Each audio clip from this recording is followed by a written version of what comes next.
Good morning, lovely people. How are you all today? I hope you're well. My goodness, today is not what I was expecting. Can you see my brow is glistening already? We've gone really warm again. I really don't want to complain about the weather because the summer has been beautiful, but I was kind of planning, well, sort of not, I didn't have a plan, but my plan was, that doesn't make sense, basically to come down here for 4 or 5 hours and just do whatever needs doing. But it's suddenly really, really warm again. I've just seen one of my plot neighbours. She's going to give up and go home too because really, there's no point in doing work in this weather when in a couple of days' time things will have cooled down a bit. So one of the useful things I can do today, and I'll take you guys around with me as I do it too, is I just need to kind of assess where the garden's at, what's working, what's not working, what jobs need doing in the next couple of weeks or so, longer term, what have you. Because recently I've just going to pop my glasses there out of the way of Kitty. Yeah, literally over the last couple of weeks I've just been coming down and harvesting, apart from that one day, when was it?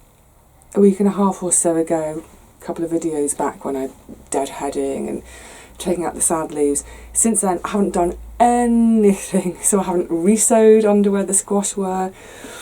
I've got way more calendula heads to harvest, all sorts of bits and bobs to do. But the good thing is, in that last 2-week period we have been having quite a bit of rain. Whew, I could do with some today, I need a shower. And actually because of the rain, we'll see in a minute, suddenly the grass needs cutting again. It hasn't needed cutting all summer. But yeah, so I think literally all I'm doing today, I've just harvested a load more tomatoes, which is like part of my daily routine, pretty much daily. If not daily, at least every couple of days. And I'm just going to have a walk around now to see what needs doing and have some slight think ahead time as well. And, as is inevitable at this time of year, and I'm sure a lot of you are doing it too, there's going to be some thinking about next year. You know, it's a good thing. We're always, I've said this before, and I think I said it in my last video, we're always learning from the garden. The garden teaches us every year. This year's been one of those really odd years where I think, oh, do I want to base my practices too much on what's happened this year because maybe it was just a hinky year. But either way, there will be things we can look at and say, that worked, that didn't work, how to do it better next year, etc, etc. So I can see from the movement of my neighbour's sunflowers that there is a breeze, so let's go out and enjoy that bit of breeze. I'm melting, can't believe it. So it's all looking a bit like an untamed jungle at the moment after all the rain and the wind, but just starting at this end of the garden with the deck, I think this is definitely a lesson this year. So that acacia that's in there was a direct sown seed down under by the grapevine, and then this gala, I think it's a gala squash, looking at the pumpkin, the squash that's forming underneath the deck chair there, that and its friend the other side, which is going up the fence. They were two very, very, very late sowings. So yeah, there was a definite theme this year of, if you remember, I think it was towards the end of June, of just chuck it in now and see what happens. So, can I take lessons from that? Did it work? Well, by these I would say yes. So I did start some acacia at home, and I started some loofah at home. Brought them down, hardened them off in the cold frame, eventually planted them out there, and they struggled and struggled. There was an acacia which survived, but it just didn't grow, and all the loofahs got eaten by slugs. So I'm thinking next year, well, maybe I should just direct sow everything. However, having said that, these squash were sown really late on in pots, as was, just coming down here, this is a random cucumber in the herb bed, which actually you can see has been producing masses and masses. I've just taken a couple off for myself. Oh, there's another one. And a couple off for my neighbour Sheena. So there's part of me which thinks, with all these squash, I sowed the seeds later than normal into little pots, into the cold frame, and took them from the cold frame and straight to the garden, rather than starting them at home. So maybe that's something else I could do next year, is start more in the cold frame and less at home. Maybe I just didn't harden things off well enough, I'm not sure. I don't think that was the case because we were pretty warm straight away. I don't know whether the acocha, let's have a closer look, will come to fruition, whether I'll actually get any veggies off it. But look, it's beautiful, isn't it? It's so lush. But in terms of giving me a load of greenery, which will eventually be compost, gorgeous. So all this is from one little seed. Yeah, so that's definitely something to think about next year. Maybe start a few bits and bobs off in pots in the cold frame, and a few bits and bobs start in pots at home. And like I say, I actually didn't think this squash would come to anything because I sowed so late. But look, it has come to something. Yeah, wondering about the pots for next year. Let's just tiptoe around this bed a second. You can see the grass is finally growing again, and in places needs a cut. Again, I think because I was in that incredibly ad hoc frame of mind of like, oh, just chuck things in, especially with the tomatoes this year. Look, I just didn't stake them properly, I didn't tie them properly. I don't think I'll repeat that next year because normally I am pretty much on top of my game with my tomatoes. But again, lesson learned from this year, I always used to be a bit a bit particular about if this is a chickpea bed, I can only have chickpeas in it. But as you can see, this year I've ended up with, there's a load of borlotti beans there and here, and all these tomatoes. Why, if something doesn't germinate, like the chickpeas, why would I leave it bare? So yeah, I'll definitely repeat that in years to come. If I've got gaps, just shove anything in, anywhere. That shoving it in anywhere is exactly what I did with these tomatoes. This little row of 3 and another row of 3 over there, and I'm so glad I did because there's masses of fruit to come. Right, this is definitely something I want to repeat next year, but definitely I want to do it better. My bean tunnel, isn't that lovely? So in terms of their side supports, that's all worked, but the top, do you remember I ran out of branches, so I wove some grapevine together, and look how it's sagged. It should be right up here. So yeah, it's definitely a lesson for next year. Do my tunnel again, but I must work out a way of doing something on the top which is considerably stronger. Not quite sure yet, but I will work something out. But yeah, that's worked an absolute treat. The only difference next year that I will do, it'll be easy to demonstrate if I come this side, is I don't want to have a path up the middle next year. I just want to have my sideways paths. So I'm going to need a way to get back through the arch.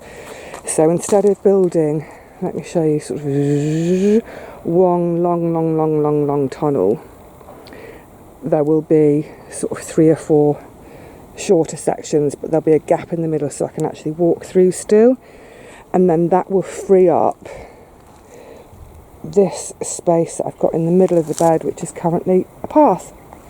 So yeah, another good lesson learned this year.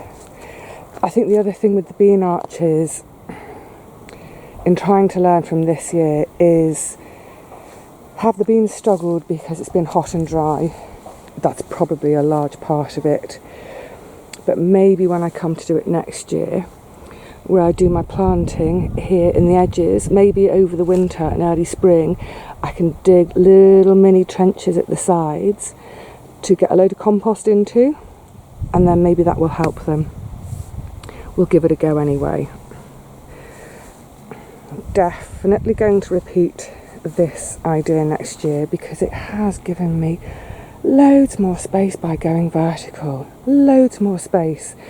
The differences will be excuse me, sorry, tickle. Choosing the variety. It's all that's what it always boils down to, isn't it? It's about the variety. So this carnival, gorgeous, but it's clump forming. It's a massive clump, massive. So yeah, next year I will say, right, I want to go upwards, but I'll do it with the butternut, and the carnival can go into the horizontal bed. Likewise, when it comes to the underplanting, I don't quite know why these little honey nuts didn't take off, because although later on, yes, they were quite swamped by the salad leaves, they weren't to start with. So I don't know if it was just, I don't know whether they were just greedy for some more muck. I will try again. I will try one more time with these sort of smaller baby varieties. And then if they don't work again next year, I'll say, right, no more babies. I'm just going to go for the biggies, like the gorgeous Gala, which, just let me show you because it's starting to get its pimples. Look at that. What a beauty. Oh my goodness, it's like, I don't know, it's like the ugly sister from Cinderella or something, isn't it? But yeah, these uprights have worked absolutely wonderfully this year. They could possibly even have...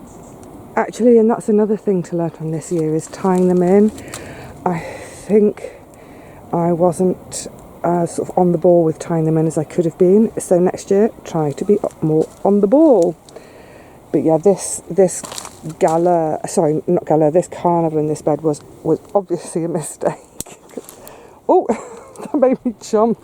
That tomato's just snapped and gone for a bite. Was that you, Rusty? Rusty is skulking off. Yeah, so this is completely taken over, and it's invaded my chard as well, but still getting lovely chard out. And then this is the other big thing. If you're going to have a bean arch, make sure you plant climbing beans and not, God, they're so tiddly, can you even see them? And not bush beans. They're my little Bolotti bush beans. Actually, they're so dry, they're almost ready for harvest. Oh, I think they pretty much are. That bed's going great guns though, the horizontal squash. There's so many in there.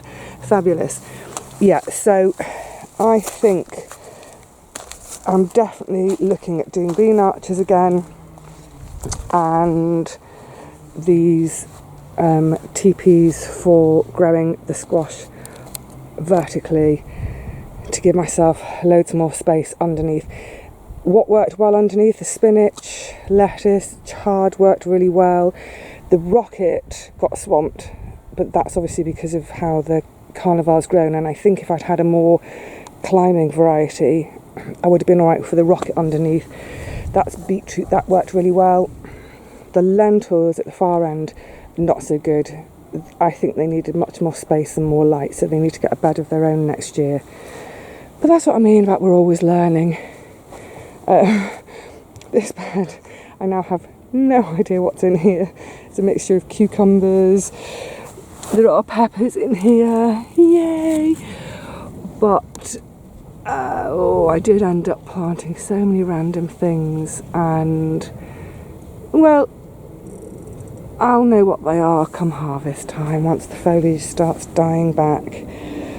So I think next year with the cucumber frame, I think probably what I'd do is build it even taller, and again just be a bit more on top of getting things tied in. And then let's just come around this side a sec. I don't know what I would do differently, because this is supposed to be a path, but as you can see, it's been taken over. But actually by this stage in the year, I don't think that matters if I lose that path, because I don't really need to get in here to water at the moment. There's tons of fruits have set. Yeah, I think it's, would I do anything differently to make sure I keep that path? Nah, probably not. Probably not.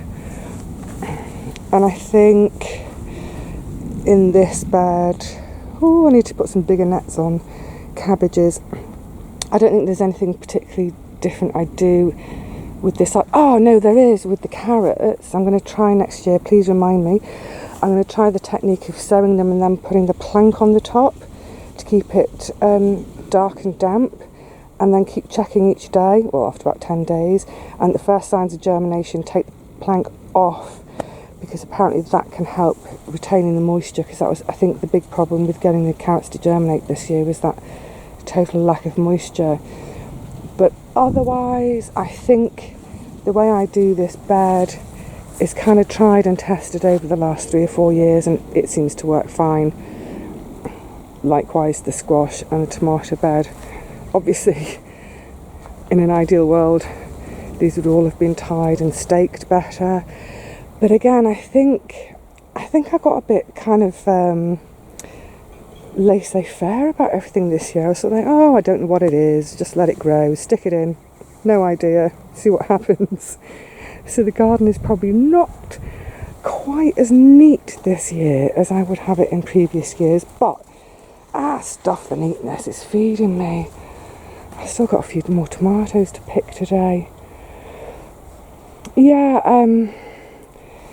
so as I say, I think, I probably wouldn't do anything much different here, nor in this bed. So it's more about the idea of keeping the bean arches, but making sure I plant climbing beans. So there's actually something on the arch. Keep the teepees. Look, beautiful, beautiful squash. Everywhere I look, I find squash. So yeah, keep the teepees, but just think about which variety of squash I'm going to plant, so I don't plant a bush type. Keep the bean arches, but make it out of something a bit stronger, give it more support, and like I say, hopefully sort of make trenches either side to get some more muck in. I think that should work fine. Let's go through here. Ooh. It's a jungle. It's gone so lovely. Oh, that I've had some string snap. Never mind. And that's grown across. Never mind. Oh, but that's lovely, isn't it? Lovely. Yeah. So yeah, definite lessons for next year. That's my rocking core there. That's my seed saving in there, just about ready to come out. Now the other thing I'm going to think about today for the whole plot is I've got a last handful of brassicas to go in, and then just thinking ahead to winter, something I mentioned earlier in the year about, for each one of my big beds, which is about 4 metres this way, 6 metres that way, I want to divvy up each of these beds into 1, 2, 3, hey Poppy, 4, 5 smaller beds, like the size of the calendula beds, so maybe a little bit more than 1 metre wide, and then have my cardboard paths, and then have the whole plot like that. So from now on, all my big beds would contain 5 smaller beds and a path, so I don't ever have to dig the path bits up again. And where I have got beds, I can just keep adding muck as and when I can get it. So hopefully doing a bit less digging each year, which would be great. So what I'm thinking about now is I'm starting to imagine the autumn and the winter and clearing these beds, because at the moment my beds don't all have 5 little beds like this. So when I do get a lot of stuff cleared as we go into winter, what I'll do is I'll put a stake in here and a stake right at the top end of the garden with a long piece of string, and just get them all measured out, and get a load more cardboard and put down what are going to become permanent paths. It'd be nice to have little brick paths here one day, but cardboard will suffice for now. Yeah, get all that laid out, and then I'll be ready to hit the ground running next spring. Can't wait. But in the meantime, I'm now going to make my little list of jobs to get through in, I don't know, a couple of days' time when the weather cools down a bit again. It's not a huge amount to do, it's mostly harvesting, a bit of tying and staking, a bit of tidying, and maybe a little trim of the grass and pick some beans. Yes, thinking about and looking forward to next year already. So there we have it. Just thinking about a few lessons learned this year to apply for next year. Can't wait already. I've no doubt I'm going to go home this afternoon and end up making my first plan. But before then, I'm just going to sit here a while. Actually, I'm going to do a little bit more harvesting, but I'm going to sit here for a little while with the cats and just make a note for each bed by bed, about all the little jobs, all the possible little jobs that need doing. Put them on my shed wall for my next visit. Have a look at the weather forecast, see when the next cooler day is, and then, you know what, I think I'm going to give myself a full day here. I haven't had a full day in the garden for so long, I can't remember. I'm really excited about that. But never mind that for now. For now, I'm just going to sit, try and cool down a bit in this breeze, just lose myself in my garden thoughts. So I'm going to say cheerio to you all for now. I hope your gardens are all being really, really productive for you. I hope you're getting excited about next year too. Oh, itchy schnozzle, that's because I've just had one of the cats on my lap. I think I'm allergic to them. I'm always itching my nose when they're around. I digress. Yes, I hope you're getting excited about your plans for next year already. Don't forget, be thinking about seed saving. Be thinking about saving enough so you can do some swap seeds with friends, either on your site or in your neighbourhood. Whatever. Have fun, whatever you're up to in your gardens and your kitchens. I'll see you all again really soon, I hope. But for now, cheerio and take care.